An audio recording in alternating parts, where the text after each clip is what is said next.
Hi, my name's Phil. I like talking about politics, and in this video I'd like to discuss how in the vacuum of campaign ideas from Team Sunak, the Conservatives have resorted to eating each other, certainly despairing. So it's still just a few days after Sunak called the election. He's managed to outrage two significant groups of MPs. The first he annoyed immediately. These were those who were stepping down rather than facing the judgment of the public. After the announcement, some journalists were reporting that these MPs were upset because they thought they had another 6 months to find a job. Because, of course, they were being a Conservative is all about me. Some had stepped down from ministerial duties already in order to start the clock ticking on when they'd be allowed to take up certain roles, such as for lobbying groups. If you've been a minister, there are certain jobs you're just not allowed to do for about, a year to 2 years afterwards. Now, for a long time now, most Conservative MPs have realised that they were going to lose the election. Nothing was going to save them, certainly not Rishi Sunak. So with the end of the line on the parliamentary gravy train in sight, they started looking around for another. They were not happy with suddenly finding themselves with 6 weeks to go rather than 6 months. But the other type of annoyed Tory MP are those who still hope to retain their seats. Or even if they're in a safe seat, hope that more of their colleagues can retain their seats so that they can actually be in second place after the election. But, that's a tough challenge now. If they've any brains, they won't be annoyed at the timing as such, because things would have been way worse in autumn. But they are annoyed that Sunak is making a dog's breakfast of the campaign. Almost everything Sunak did last week has been powering memes all over the internet. He then retreated from the campaign trail on Saturday to meet with his advisors. They used this time to work out his pitch for national service, more accurately known as a choice between conscription and slave labour for young people. Oh, but, for the 700-odd thousand 18-year-olds, we've only got 30,000 places for the military service. So sorry, for the rest of you, it'll have to be the slave labour option. Now, here's the thing. Doesn't matter about my objections, nor does it even matter that the plan cannot stand up to basic scrutiny. Very few Tory plans get to face scrutiny anyway. It doesn't even matter that it keeps changing. For example, yesterday, a senior member of the cabinet told us there would be no criminal charges for non-compliance, at which point the entire scheme would be pointless. Today, the Mirror are claiming they've seen leaked documents that actually these young people will be sent to prison if they refuse.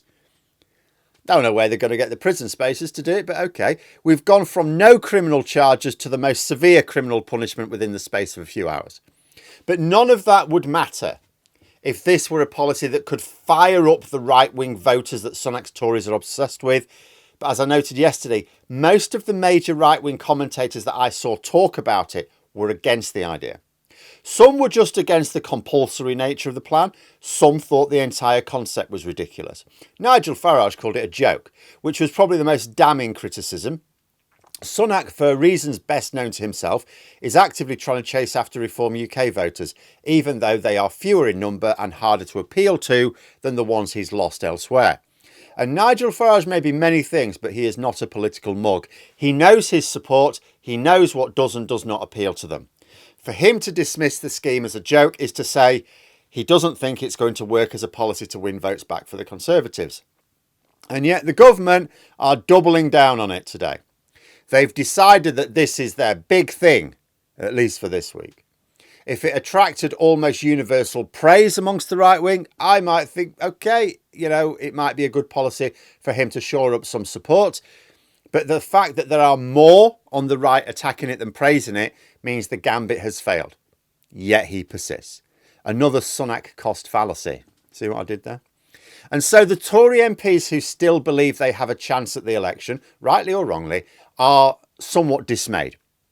Military experts are falling over themselves to attack the scheme as utterly ridiculous. Not just bad, not just unworkable, but ridiculous. The front page of The Guardian quotes a former chief of naval staff calling it bonkers. In other words, a plan so stupid that it should never even be considered, much less proposed as serious government policy. And indeed, it was only a few months ago that the government made it clear that they were not considering something like this, and they set out exactly why it would be a terrible idea.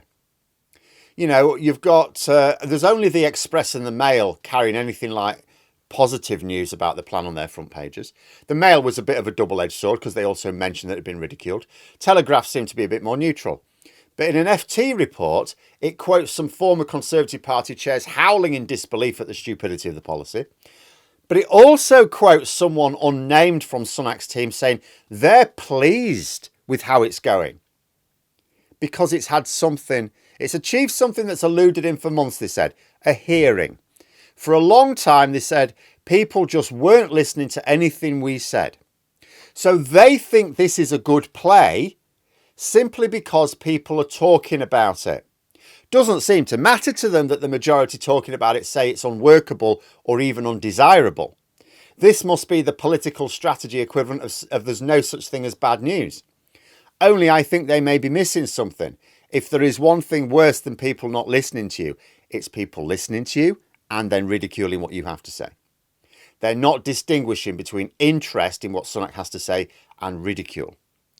Now that it's been reported that young people will be imprisoned for non-compliance, potentially, Labour can have all sorts of fun with this if it becomes an issue. I mean, I think they will largely ignore it.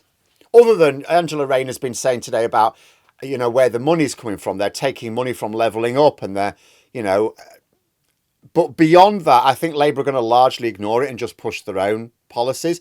But if it did become an issue, if it did become a talking point, they can, for example, say to young people, we are giving you a bigger voice in the elections by lowering the voting age, but the Tories are offering you slavery. To older people, they can say that the Tories are threatening to imprison their children and grandchildren for prioritising their educational careers. Because I'll tell you, even one weekend a month doing slave labour is a bit of a problem when you've got a job or when you're trying to study. And as for the suggestion that you'd have to complete this service in order to be eligible to do certain public sector jobs, all that does is we strangle off the supply of, what are they going to do? Say, oh, you can't be a police officer, teacher, doctor, nurse, care worker or whatever if you haven't done this. So you just strangle off the supply of that. Well, that doesn't impress people amongst the older generations. Bonkers doesn't even begin to cover it. Also, this specific idea of Sunak's. So he's now coming out with, okay, so what we could do is those who complete the military portion, which remember there's only 30,000 places for, those who complete the military portion of this service could get special advantages when it comes to applying for civil service jobs.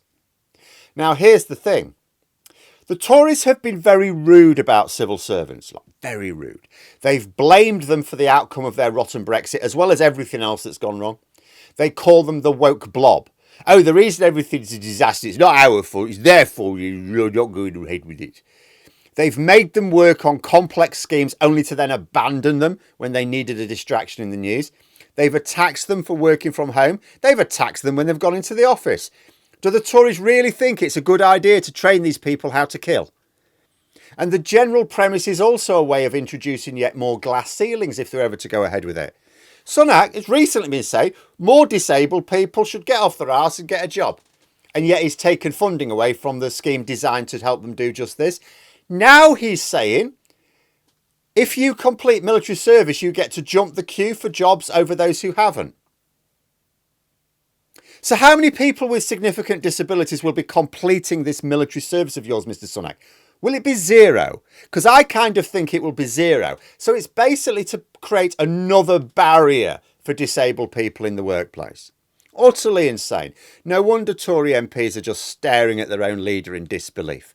You can sort of imagine Conservative MPs in tough battlegrounds this morning, catching up with the news, then turning to their campaign agents and saying, well, we're on our own now.